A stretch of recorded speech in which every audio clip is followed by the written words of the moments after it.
పెళ్ళైనా పండగైనా వేడుక ఏదైనా పట్టు చీరల ప్రత్యేక వేదిక వారాహి సిల్క్స్. ప్రెసెంట్ నాతో పాటు ఉన్నారు అంటావా మామ ఊహు అంటావా మామ అని యావత్ ప్రపంచాన్ని ఊపేసిన మన తెలుగు అమ్మాయి. ఒకసారి లైవ్ లో ఒక 2 లైన్స్ ఊహు అంటావా కోకా కోకా కోకా కడితే కొరకొరమంటూ చూస్తారు, పొట్టి పొట్టి గౌనే వేస్తే పట్టి పట్టి చూస్తారు. కోకా కాదు గౌను కాదు కట్టులోన ఏముంది, మీ కళ్ళల్లోనే అంతా ఉంది, మీ మగ బుద్ధి వంకర బుద్ధి. ఊ అంటావా అమ్మావా ఊ అంటావా అమ్మావా. మీడియాలో ఎక్కడ కూడా ఇంతవరకు ఒక చిన్న ఇంటర్వ్యూ కూడా ఇవ్వలేదు. ఫర్ ద ఫస్ట్ టైం అడగానే మీ ఇంటర్వ్యూస్ నేను ఫాలో అవుతానండి. కాంట్రవర్సీలు ఉండే కదా అని అక్కడ ఒక సాంగ్ ఉంది కదా కన్నడలో, రారా రక్కమ్మ రారా రక్కమ్మ రారా రక్కమ్మ ఎక్కసక్క ఎక్కసక్క ఎక్కసక్క.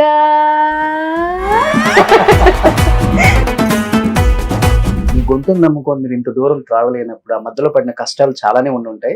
బట్ ఎలా ఫీల్ అవుతుంటారు అవన్నీ గుర్తొచ్చినప్పుడు కానీ, లేకపోతే ఫస్ట్ అక్క వచ్చారు? నేను విలేజ్ లో ఫార్మింగ్ వర్క్. ఎవరు మీ ఇన్స్పిరేషన్ ఎవరు సింగర్స్ లో? అక్క ఇంకా. Hi hello, welcome to Suman TV. నేను మీ రోషన్. సో ప్రెసెంట్ నాతో పాటు ఉన్నారు అంటావా మామ ఊహు అంటావా మామ అని యావత్ ప్రపంచాన్ని ఊపేసిన మన తెలుగు అమ్మాయి ఇంద్రావతి. సో హాయ్ ఇంద్రావతి గారు. హాయ్ అండి. నిజంగా చాలా ప్రౌడ్ గా ఫీల్ అవ్వచ్చు. ఎందుకంటే ఏ స్టేట్ వెళ్ళినా తమిళ్, కన్నడ, మలయాళం, హిందీ, బెంగాలీ, ఒరియా ఎక్కడికి వెళ్ళినా కానీ ఆ లాంగ్వేజెస్ లో మనం క్యాబుల్లో కూర్చున్నా, ఆటోలో కూర్చున్నా, మొబైల్ రింగ్ టోన్స్ విన్నా కానీ ఊ అంటావా మామ ఊహు అంటావా మామ. సో మాకు అలానే పరిచయం అయ్యారు మీరు. సో మంగ్లీ సిస్టర్ కన్నా కూడా ఊ అంటా ఊహు అంటా సింగర్ ఇంద్రావతి అంటే ఒక బ్రాండ్ క్రియేట్ చేసుకున్నారు. ఏం చెప్తారు? ఫస్ట్ పుష్ప 2 కూడా రిలీజ్ అయింది. పుష్ప 1 లో మాత్రం నాకు సాంగ్ ఇచ్చారు. ఓకే, చాలా సంతోషం అనిపించింది. అండ్ పుష్ప 2 లో అయితే ఇంకా ఓ మై గాడ్, రియల్లీ అది జాతర. చిన్నప్పటి నుంచి మనం అమ్మవారి జాతర చూసుకుంటూ వచ్చినాం కదా. సో ఇప్పుడు మన పుష్ప 2 లో ఈ అల్లు అర్జున్ సార్ ఉన్నారు కదా, అందులో మనం పుష్ప 2 లో జాతర చూసుకుంటున్నాం. ఓకే, మీరు ఎక్స్పెక్ట్ చేశారా ఈ సాంగ్ పాడేటప్పుడు? ప్రతి సింగర్ కి ఒక ఐడియా ఉంటుంది, ఈ సాంగ్ ఎంత రీచ్ అవుతుంది, ఎంత పేరు వస్తుంది, ట్రెండ్ సెక్టర్ అవుతుందని కొంతమంది అనుకుంటాం, కొంతమంది ఎక్స్పెక్ట్ చేయకుండానే అవుతుంటుంది. వాట్ అబౌట్ ఊహు అంటావు మామ? లేదు, దాని బిఫోర్ నేను ఫస్ట్ ఆఫ్ ఆల్ క్లాసికల్ అనేది నేర్చుకోలేదు. బై బర్త్ వచ్చింది అంతే. నేను ఓల్డ్ సాంగ్స్ అన్నీ అవి ప్రాక్టీస్ చేసుకుంటూ వచ్చేదాన్ని. సో అలా ఆ టైంలో నేను V6లో అక్కతో నేను ఒక ఇంటర్వ్యూ జరిగిందనమాట. అందులో DSP sir and Sukumar sir పిలవడం జరిగింది. ఆ సాంగ్ ఇంత ఫేమస్ అవుతుందని కూడా తెలియదు నాకు. సో అండ్ దట్ టు ఏమంటారు, ఓపెన్ వాయిస్తోనే తెలుసు నాకు, నేను పాడగలుగుతాను ఓపెన్ వాయిస్తో అని. కానీ వాళ్ళు ఫైండ్ అవుట్ చేశారు. ఎలా అంటే నా హస్కీ వాయిస్ ఉందని కూడా వాళ్ళు రికగ్నైజ్ చేశారు నాకు. సో ఆ హస్కీ వాయిస్ తో పాడడం వల్ల అంత హిట్ పాపులర్ వచ్చేసింది అనమాట. ఓకే, బట్ ఫస్ట్ ఈ సాంగ్ సుకుమార్ గారు కానీ, దేవి గారు కానీ మీతోనే ట్రై చేద్దాం అనుకున్నారా, లేకపోతే వేరే వేరే సింగర్స్ అనుకొని ఇంద్రా దగ్గరికి వచ్చింది ఈ సాంగ్? లేదు, డిఫరెంట్ సింగర్స్ తో వాళ్ళతో ట్రై చేయాలని అనుకున్నారు. ఓకే, బట్ ఎవరైనా రూరల్ వాళ్ళు ఎవరైనా సింగింగ్ చేస్తున్నారని వాళ్ళు యూట్యూబ్ లో సర్చ్ చేస్తే అది నా పేరు వచ్చింది అనమాట. సో వాళ్ళు అలా పిలవడం జరిగింది నన్ను. ఓకే, సో మీ రియల్ నేమ్ ఏంటండి? ఇంద్రావతి. ఓకే, విఆర్ చౌహాన్స్ అన్నమాట. ఓకే, సో ఒకసారి లైవ్ లో ఒక 2 లైన్స్ అంటావు. కోకా కోకా కోకా కడితే కొరకొరమంటూ చూస్తారు, పొట్టి పొట్టి గౌనే వేస్తే పట్టి పట్టి చూస్తారు. కోకా కాదు గౌను కాదు కట్టులోన ఏముంది, మీ కళ్ళల్లోనే అంతా ఉంది, మీ మగ బుద్ధి వంకర బుద్ధి. ఊ అంటావా అమ్మావా ఊ అంటావా అమ్మావా. ఫస్ట్ వచ్చినది బెస్ట్ కాంప్లిమెంట్ ఏంటి అల్లు అర్జున్ గారు కానీ? నేను ఫిలింఫేర్ అవార్డ్ షోకి వెళ్ళాను కదా. సో అక్కడ సార్ గారు అన్నారు, నేను ఇన్ని ఇయర్స్ నుంచి ఫిలిం చేసుకుంటూ వస్తున్నా కదా, ఒక్క అవార్డు కూడా రాలేదమ్మా, ఫస్ట్ టైం నువ్వు ఒక సాంగ్కే ఇంత పెద్ద హిట్ కొట్టావు అని అంటుండే సార్. Okay okay. ఎవరు మీ ఇన్స్పిరేషన్, ఎవరు సింగర్స్ లో? ఇన్స్పిరేషన్ అక్క, ఇంకా Ilaiyaraaja sir, DSP sir songs. Singers లో సుబ్బలక్ష్మి MS అమ్మగారు, సుబ్బలక్ష్మి ఓకే. ఎంఎస్ సుబ్బలక్ష్మి అమ్మగారు, ఆమె అంటే చాలా ఇష్టం నాకు. ఆమె సాంగ్స్ వింటా ఉంటా. ఓకే. అంటే ఇప్పుడు ఎక్కడ చూసినా గానీ మంగ్లీ, ఇంద్రావతి ఈ రెండు పేర్లే వినపడుతున్నాయి మనకి. అవుట్ ఆఫ్ ఎక్కడ వేరే స్టేట్స్ కి వెళ్ళినా గానీ, అక్కడి కర్ణాటకలో వెళ్ళినా గానీ, లేకపోతే తమిళ్లో, అంటే ఒక్కొక్క సాంగ్ ఒక్కొక్క బ్రాండ్ క్రియేట్ చేసుకున్నారు ఆమె. బట్ మీ కుటుంబ నేపథ్యం చూస్తే చాలా పల్లెటూరు నుంచి వచ్చారు, ఏం తెలియని కుటుంబం. అలాంటిది హైదరాబాద్ లాంటి సిటీకి వచ్చి మీ గొంతును నమ్ముకొని మీరు ఇంత దూరం ట్రావెల్ అయినప్పుడు ఆ మధ్యలో పడిన కష్టాలు చాలానే ఉండి ఉంటాయి. బట్ ఎలా ఫీల్ అవుతుంటారు అవన్నీ గుర్తొచ్చినప్పుడు కానీ, లేకపోతే ఫస్ట్ వచ్చారు? ఇప్పటికీ నేను గుర్తు తెచ్చుకుంటూనే ఉంటాను. నేను విలేజ్ లో ఏమేం చేసాం మేము, అంటే ఏమంటారు, నేను విలేజ్ లో చిన్నప్పటి నుంచి 10th వరకు నేను వర్క్ చేస్తూ ఉండే. నేను విలేజ్ లో ఫార్మింగ్ వర్క్. ఓకే, పొలం పనులు చేసేదాన్ని నేను. అక్కడ నుంచి ఇంకా అక్క పిలుచుకోవడం జరిగింది అనమాట. హైదరాబాద్ కి వచ్చా. 9th 10th అన్ని, ఇంటర్మీడియట్ అన్ని ఇక్కడే చదువుకోవడం జరిగింది. అండ్ ఆల్సో నాకు అంత హోప్స్ లేదు సింగింగ్ మీద.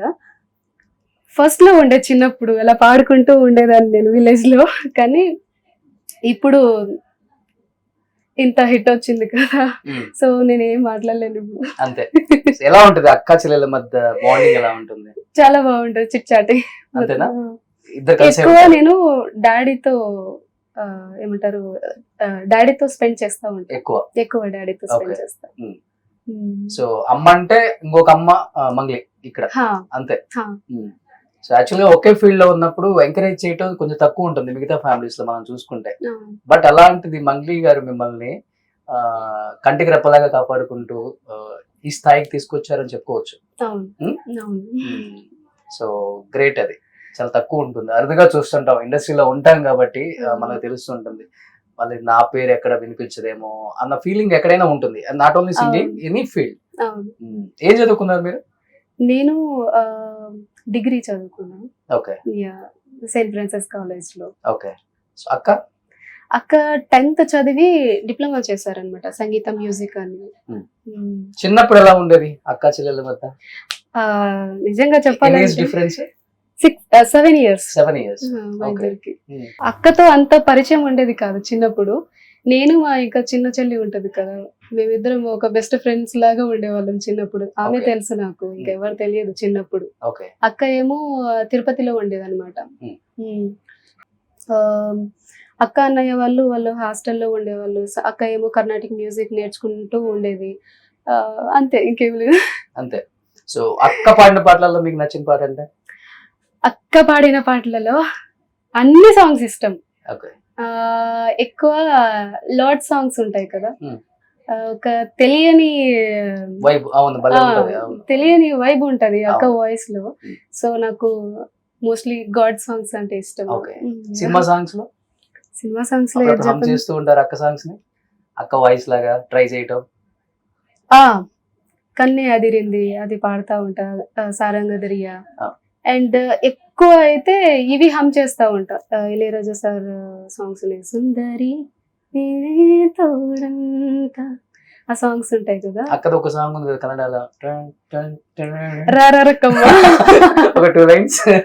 రారా రక్కమ్మ, రారా రక్కమ్మ, ఎక్కసక్క ఎక్కాసక్క ఎక్కాసక్క. ఎక్కువ ఎలా క్లాసికల్ ఇష్టమా మీకు? ఏ సాంగ్స్ అంటే ఎక్కువ ఇష్టపడతారు? వెస్ట్రన్? యాక్చువల్లీ నేను క్లాసికల్ నేర్చుకోలేదు కదా, నేను ఇప్పుడు స్టార్ట్ చేస్తున్నా క్లాసికల్ నేర్చుకోవాలి. మిమ్మల్ని బాగా సపోర్ట్ చేసిన మ్యూజిక్ డైరెక్టర్ అంటే ఇండస్ట్రీలో? డిఎస్పి సార్ కూడా తెలియదు నాకు ఫస్ట్ లో ఎవరని. ఇళయరాజా సార్ అయితే తెలుసు, డిఎస్పి సార్ అంతగా తెలియదు.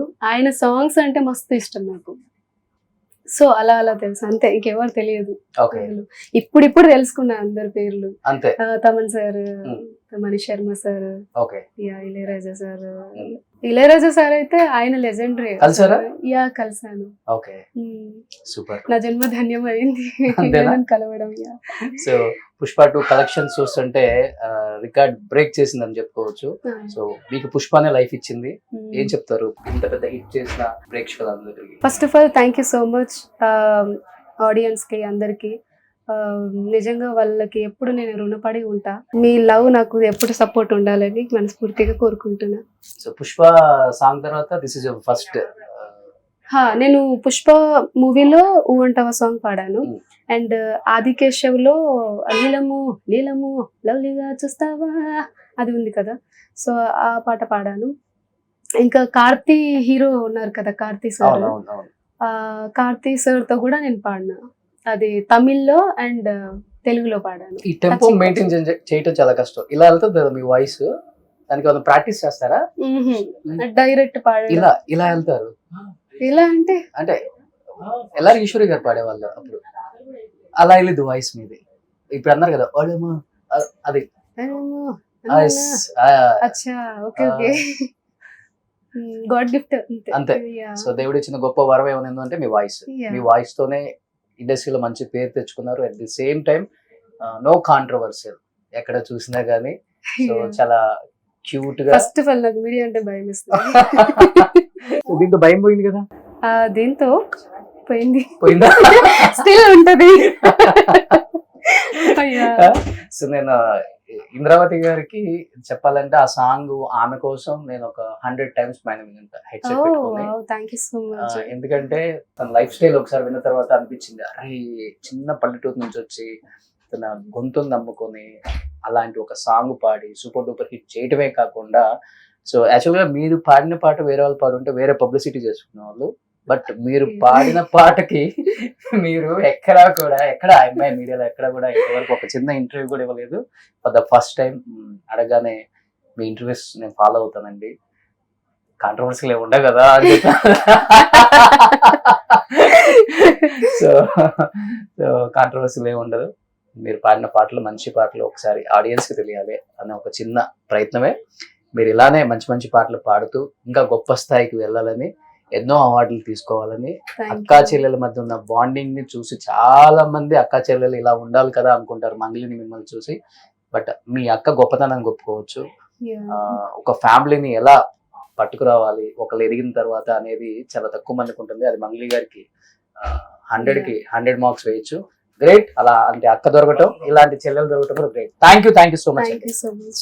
సుమన్ టీవీలో మీ పర్సనల్ అండ్ బిజినెస్ ప్రమోషన్స్ కోసం కింది నెంబర్కి కాంటాక్ట్ చేయండి.